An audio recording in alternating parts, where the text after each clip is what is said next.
Bismillahirrahmanirrahim. Assalamualaikum warahmatullahi wabarakatuh. Syukur kehadirat Allah Subhanahu wa ta'ala. Dengan nikmat dan hidayahnya kita dapat berjumpa lagi di channel ini. Sholawat dan salam selalu dan tetap tercurahkan kepada junjungan kita baginda agung Nabi besar Muhammad sallallahu alaihi wasallam. Allahumma salli ala sayyidina Muhammad wa ala ali sayyidina Muhammad. Sahabat beriman yang dirahmati Allah, membangun rumah tangga yang sakinah mawaddah warahmah merupakan tujuan dan cita-cita bagi semua pasangan suami maupun istri. Namun juga perlu disadari bahwa tidak semua dalam kehidupan rumah tangga seseorang bisa berjalan mulus dan lancar seperti yang kita inginkan. Karena cobaan dan rintangan akan selalu hadir dalam rumah tangga kita. Oleh karena itu diperlukan kesadaran untuk selalu bisa menjaga keharmonisan di dalam rumah tangga. Seperti yang kita tahu, dalam rumah tangga sendiri terdapat perbedaan kedudukan untuk suami dan juga istri. Akan tetapi dalam hal ini seorang istri mempunyai kedudukan yang cukup istimewa di dalam sebuah rumah tangga, terutama istri yang soleha. Rasulullah Shallallahu Alaihi Wasallam pernah bersabda, di dunia itu penuh dengan kenikmatan dan sebaik-baik kenikmatan dunia yaitu istri yang soleha. Hadis riwayat Muslim. Sedangkan kaum laki-laki dalam rumah tangga sudah jelas dalam firman Allah Subhanahu wa ta'ala dalam Quran surah An-Nisa ayat 34. Kaum laki-laki itu adalah lebih mimpin bagi kaum wanita. Oleh karena Allah telah melebihkan sebagian mereka laki-laki atas bagian yang lain wanita, dan karena mereka laki-laki telah menafkahkan sebagian dari harta mereka. Sebab itu maka wanita yang soleha ialah yang taat kepada Allah lagi memelihara diri ketika suaminya tidak ada. Oleh karena Allah telah memelihara mereka wanita-wanita yang kamu khawatirkan khususnya, maka nasihatilah mereka dan pisahkanlah mereka di tempat tidur mereka dan pukullah mereka. Kemudian jika mereka mentaatimu, maka janganlah kamu mencari-cari jalan untuk menyusahkannya. Allah Maha Tinggi lagi Maha Besar.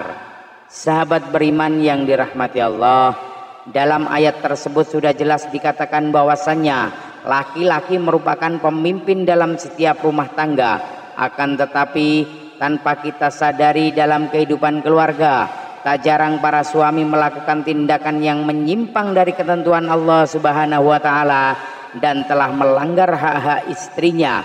Oleh karena itu, bagi para suami perlu mengetahui perbuatan-perbuatan yang oleh agama Islam dikatakan sebagai tindakan dosa suami terhadap istri. Lalu, apa saja dosa suami terhadap istri tersebut? Yang pertama adalah tidak mengajarkan ilmu agama. Mengajarkan ilmu agama kepada istri maupun anak-anaknya adalah kewajiban bagi para suami. Karena dalam hal ini kewajiban suami adalah untuk memelihara diri dan keluarganya dari pedihnya azab kubur dan siksa neraka. Di dalam Quran surah At-Tahrim ayat 6, Allah Subhanahu wa ta'ala sudah berfirman, hai orang-orang yang beriman, peliharalah dirimu dan keluargamu dari api neraka yang bahan bakarnya adalah manusia dan batu penjaganya malaikat-malaikat yang kasar, keras, dan tidak mendurhakai Allah terhadap apa yang diperintahkannya kepada mereka dan selalu mengerjakan apa yang diperintahkan. Dalam ayat tersebut sudah jelas dikatakan bahwa kewajiban seorang suami adalah mengajarkan istri dan anak-anaknya akhlak yang baik supaya keluarganya bisa terhindar dari siksa api neraka yang bahan bakarnya adalah manusia yang melalaikan perintah agama. Yang kedua adalah tidak merasa cemburu. Ada kalanya sifat cemburu sangat diperlukan terutama ketika kita sudah berumah tangga. Selain bisa menjadi bumbu-bumbu cinta di dalam rumah tangga, rasa cemburu dari suami juga dapat menjaga keluarganya dari sifat dan sikap yang kurang terpuji. Akan tetapi juga harus diperhatikan, cemburu kepada pasangannya juga tidak dianjurkan berlebihan, sehingga malah bisa menyebabkan perselisihan yang berujung keretakan dalam rumah tangga. Dalam hadis riwayat An-Nasai sudah dijelaskan 3 golongan yang Allah tidak akan melihat mereka pada hari kiamat, yaitu seseorang yang durhaka kepada kedua orang tuanya, wanita yang menyerupai laki-laki, dan seorang laki-laki dalam rumah tangga yang tidak memiliki kecemburuan terhadap istri atau keluarganya sama sekali. Jadi perbuatan menyimpang apapun yang dilakukan oleh istri atau anak-anaknya tidak pernah mendapat teguran dari suami. Hal ini sangat tidak dibenarkan dalam ajaran agama Islam karena bisa membawa dampak buruk bagi keluarganya. Yang ketiga adalah tidak memberi nafkah istri. Hal ini sangat banyak terlihat pada masyarakat kita, yakni suami yang tidak malu melantarkan anak istrinya tanpa diberikan nafkah lahiriah dan justru malah si istri yang diminta untuk bekerja. Kalau kita mau berpikir, seorang wanita yang rela meninggalkan kedua orang tuanya demi mengabdi kepada suami dan bahkan rela mengandung anak dan juga melahirkan anak untuk suami, akan tetapi perjuangan hidup dan mati seorang wanita tersebut seolah tiada artinya di depan seorang suami. Sungguh yang demikian, suami telah berdosa besar kepada istrinya. Rasulullah Shallallahu Alaihi Wasallam bersabda, seorang cukup dipandang berdosa bila ia menelantarkan belanja orang yang menjadi tanggung jawabnya. Hadis riwayat Abu Daud, Muslim, Ahmad, dan Tabrani. Yang keempat adalah membiarkan istri bekerja untuk suami. Sudah tak heran lagi banyak istri yang rela bekerja demi membantu perekonomian keluarga. Namun yang banyak kita lihat justru malah kebalikannya, yaitu seorang istri yang bekerja untuk keluarga dan suami sebagai kepala rumah tangga malah enak-enakan di rumah tanpa berpikir bahwa peran seorang suami adalah sebagai kepala rumah tangga yang harus bertanggung jawab memberi nafkah untuk keluarganya. Jika seorang suami tidak bekerja keras malah malas dan menyerahkan semua kebutuhan ekonomi kepada istri, maka suami tersebut akan dilaknat oleh Allah Subhanahu wa taala. Rasulullah Shallallahu Alaihi Wasallam bersabda, tidak akan beruntung suatu kaum yang dipimpin oleh seorang wanita. Hadis riwayat Ahmad, Bukhari, Muslim, dan Nasai. Dari hadis tersebut dijelaskan bahwa yang seharusnya memegang peran penting untuk kelangsungan hidup keluarganya adalah suami. Jika suami menyerahkan semua kebutuhan hidup kepada seorang istri, maka hidupnya tidak akan beruntung. Untuk itu, bagi para suami dan calon menjadi suami, sebaiknya berpikir secara matang sebelum memutuskan untuk menikah. Persiapkan terlebih dahulu segala sesuatunya supaya kita menjadi seorang suami yang bisa mengambil peran penting sebagai pemimpin dalam rumah tangga dan disegani dalam rumah tangga sebagai kepala keluarga. Yang kelima adalah memiliki perasaan benci kepada istri. Perlu diketahui bahwa perasaan benci berbeda dengan perasaan cemburu. Benci adalah suatu sifat tidak suka terhadap orang lain yang berkepanjangan dan akan terus tidak suka sekalipun orang yang dibencinya berbuat baik kepada orang yang membenci. Sedangkan perasaan cemburu adalah rasa curiga atau kurang percaya kepada seseorang.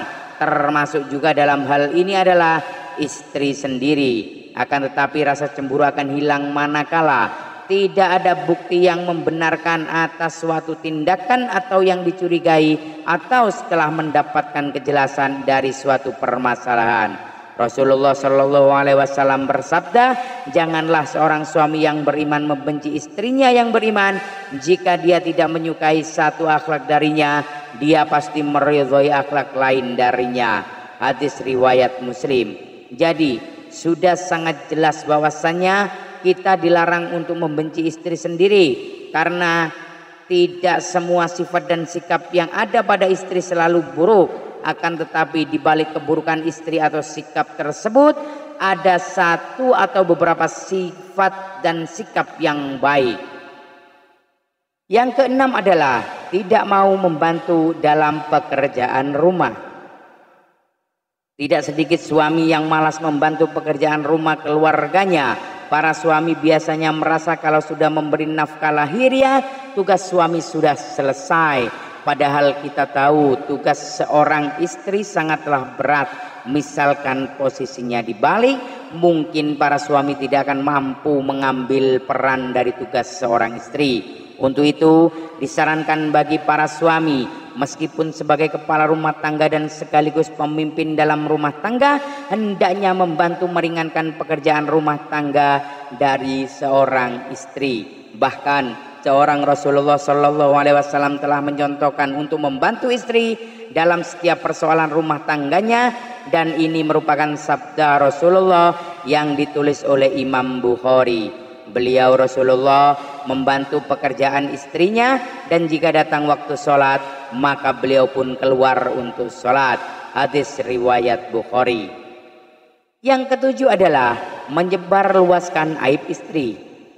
Dalam hal ini aib seorang istri merupakan aib dalam keluarga, dan tugas keluarga adalah menutupinya supaya tidak menyebar sampai ke masyarakat. Akan tetapi tak jarang ada suami yang malah menyebarluaskan aib istri kepada orang lain, dan ini sangatlah tidak dibenarkan dalam ajaran agama Islam. Rasulullah SAW bersabda, sesungguhnya di antara orang yang paling buruk kedudukannya di sisi Allah pada hari kiamat adalah seseorang yang menggauli istrinya dan istrinya menggaulinya, kemudian dia menyebarkan rahasia-rahasia istrinya. Hadis riwayat Muslim. Yang kedelapan adalah menyakiti istri secara fisik. Hal ini masih saja terjadi pada masyarakat kita. Perbuatan memukul atau menyakiti istri secara fisik malah banyak dilakukan oleh para suami.